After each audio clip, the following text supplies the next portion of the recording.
Assalamualaikum warahmatullahi wabarakatuh. Perkenalkan, nama saya Muhammad Rifai, NPM 24121918, Prodi BKPI, mata kuliah Filsafat Pendidikan. Dosen pengampu yaitu Ibu Maitasari, MPD. Di sini saya akan membawakan materi yang berjudul refleksi tentang nilai-nilai pendidikan yang menuntut mahasiswa ideal dan contoh penerapan. Apa sih refleksi tentang nilai-nilai pendidikan yang menuntut mahasiswa ideal itu? Yaitu merupakan kajian filosofis yang menggali nilai-nilai esensial dalam pendidikan untuk membentuk mahasiswa sebagai individu yang ideal. Mahasiswa ideal tidak hanya dilihat dari aspek akademik, tetapi juga dari karakter, tanggung jawab sosial, dan kemampuan beradaptasi dalam kehidupan. Konsep utama untuk menjadi mahasiswa ideal itu terdapat konsep utama. Yang pertama yaitu kesadaran diri. Mahasiswa harus memahami potensi, kekuatan, dan kelemahan dirinya.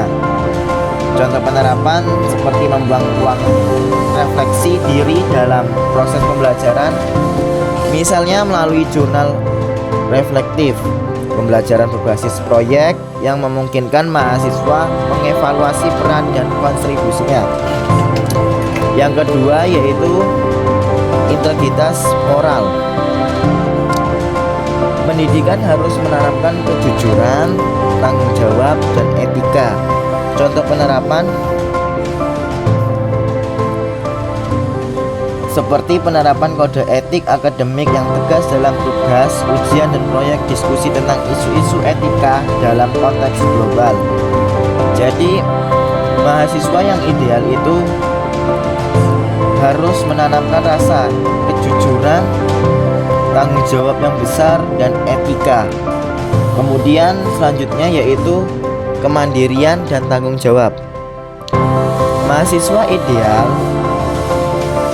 yaitu mahasiswa yang mampu mengambil keputusan mandiri dan bertanggung jawab atas konsekuensinya.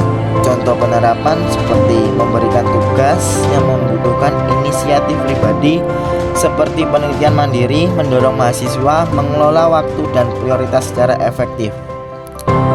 Jadi mahasiswa itu harus mampu mengambil keputusan mandiri dan bertanggung jawab atas konsekuensinya. Jadi seperti contoh penerapan, mahasiswa itu harus memiliki inisiatif pribadi seperti penelitian mandiri untuk mendorong mahasiswa untuk lebih disiplin waktu agar menjadi prioritas secara efektif.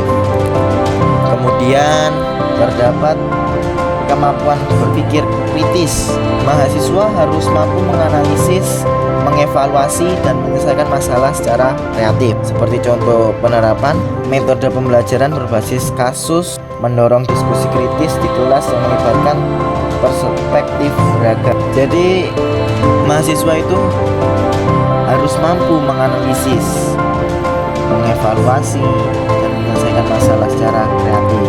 Seperti contoh penerapan, mahasiswa itu harus memiliki pikiran yang kritis ketika berdiskusi dan harus melibatkan perspektif yang beragam. Kemudian selanjutnya yaitu kepekaan sosial, yaitu pendidikan harus membutuhkan rasa peduli terhadap masyarakat dan lingkungan. Contoh penerapan seperti program pengabdian masyarakat, yaitu KKN dan bakti sosial, dan menyediakan platform untuk proyek sosial mahasiswa. Jadi mahasiswa yang ideal itu dia harus menumbuhkan rasa peduli terhadap masyarakat dan lingkungan sekitar. Seperti contoh penerapan yaitu KKN dan bakti sosial. Kemudian selanjutnya yaitu pembelajaran sepanjang hayat. Pendidikan menanamkan rasa ingin tahu dan semangat belajar sepanjang hayat. Seperti contoh penerapan, mendorong mahasiswa untuk aktif mencari sumber belajar di luar kurikulum formal, menyediakan pelatihan dan seminar untuk mendukung pembelajaran yang berkelanjutan. Jadi mahasiswa itu harus menanamkan rasa ingin tahu dan semangat belajar sepanjang seperti contoh penerapan yaitu mendorong mahasiswa untuk aktif, untuk lebih banyak mencari sumber belajar di luar kurikulum formal, menyediakan pelatihan dan seminar untuk mendukung pembelajaran yang berkelanjutan. Mungkin itu saja konsep utama dari untuk menjadi mahasiswa yang ideal. Terus dilanjutkan dengan contoh penerapan dan kehidupan mahasiswa. Di situ terdapat proyek kolaboratif, diskusi etika, refleksi tugas akhir. Nah, apa sih proyek kolaboratif?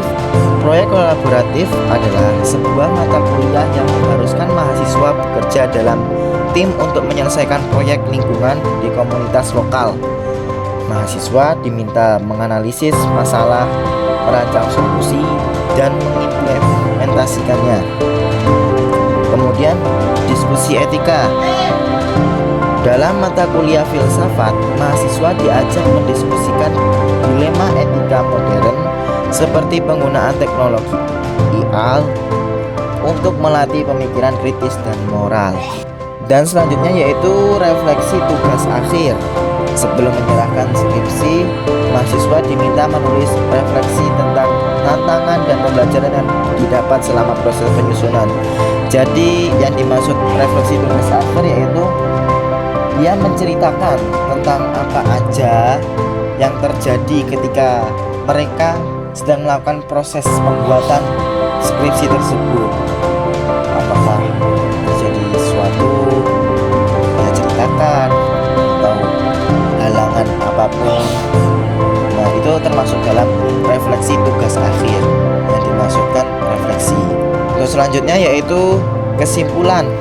Mahasiswa ideal tidak hanya didefinisikan oleh capaian akademik, tetapi juga nilai-nilai moral, kepekaan sosial, dan kemampuan berpikir kritis.